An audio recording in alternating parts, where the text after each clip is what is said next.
La ilaha illallah Muhammadun Rasulullah alaihi salatullah wa alihi wal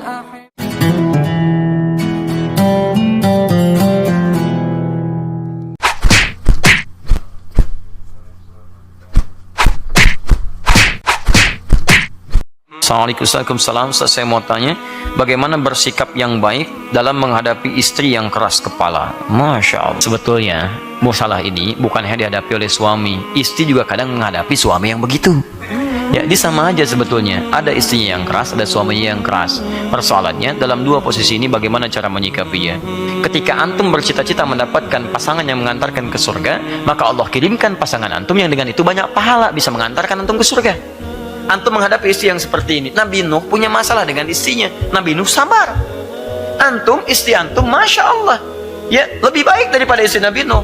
Istri Nabi Nuh gak mau beriman, istri antum masih beriman. Istri Nabi Nuh gak mau ikut suaminya, istri antum, Masya Allah, ada kebaikan di dalamnya. Seharusnya antum bisa lebih baik dibandingkan dengan nilai-nilai kebaikan yang orang lain belum tentu dapatkan itu. Nah, kenapa saya katakan kadang-kadang bukan cuma istri, kadang suami juga susah. Contoh Asia, siapa suaminya? Firaun. Kurang keras apa lagi? Kurang keras apa lagi, Bu? Suami ibu bukan Firaun. Asia Firaun. Firaun gak mau beriman, kerasnya luar biasa. Suami ibu masih beriman. Masa ibu tidak kurang sabar dibandingkan dengan Asia? Katanya pengen surga. Asia saja surganya terjamin, ayat Quran turun ada. Menghadapi Firaun, Masya Allah masih sabar. Ibu tidak ada ayat Quran turun menjamin ibu.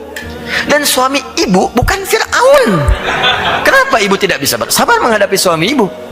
Ketika suami ibu ada masalah, surga sedang didekatkan kepada ibu. Masya Allah. Tiba-tiba ibu tidak ada angin, tidak ada badai. Suami marah-marah. Mama kenapa begini? Masya Allah. Kenapa mama ketawa? Surga. Masya Allah. Enak kehidupan. Selesai. Dan nanti yang marah capek sendiri, Pak. Capek sendiri, Bu. Capek sendiri, ujung-ujungnya mikir, alhamdulillah, tenang gitu. Di pertama, hadapi setiap masalah dengan penuh ketenangan. Kalau tenang itu ada, solusi itu mudah. Kan saya pernah kisahkan, tidak sedikit orang punya masalah, tabiin punya masalah, yang lain punya masalah. Kan saya pernah katakan, ada canda-canda orang soleh itu luar biasa. Satu suami biasa-biasa saja, istrinya cantik jelita. Masya Allah, begitu istrinya dan kelihatan oleh suaminya, melihat begini terpana.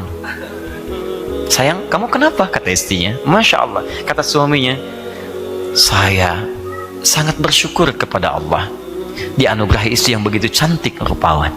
Kata istrinya, kita berdua di surga sayang. Masya Allah. Kata suaminya, kok bisa? Kamu bersyukur mendapat anugerah seperti saya bersabar mendapat anugerah seperti kamu. Alhamdulillah. Bukankah orang sabar dan orang syukur di surga? Orang sabar masuk surga, orang syukur di surga. Suaminya tertawa terbahak. Kamu benar, katanya. Tidak marah.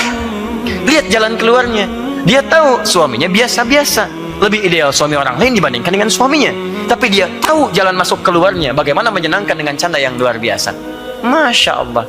Pertama, alhamdulillah, Allah titipkan tipikal istri seperti itu untuk antum, bukan kepada saya. Karena boleh jadi Allah menginginkan mempercepat antum ke surga. Pertama, bersabarlah, karena tidak ada istri yang sempurna, seperti tidak ada yang suami yang sempurna.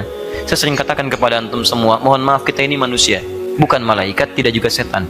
Malaikat tidak kenal salah, setan tidak kenal benar. Sepanjang suami istri menempatkan dirinya sebagai manusia, maka tenang kehidupan rumah tangga.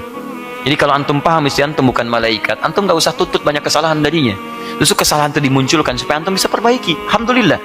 Ya, karena itu saran saya adalah, pertama, bagaimana bersikap baiknya selalu ada di Quran surah ke-16 ayat 125, dikuatkan di Quran surah ke-2 ayat 35, ditegaskan di Al-Quran surah ke-4 ayat 19.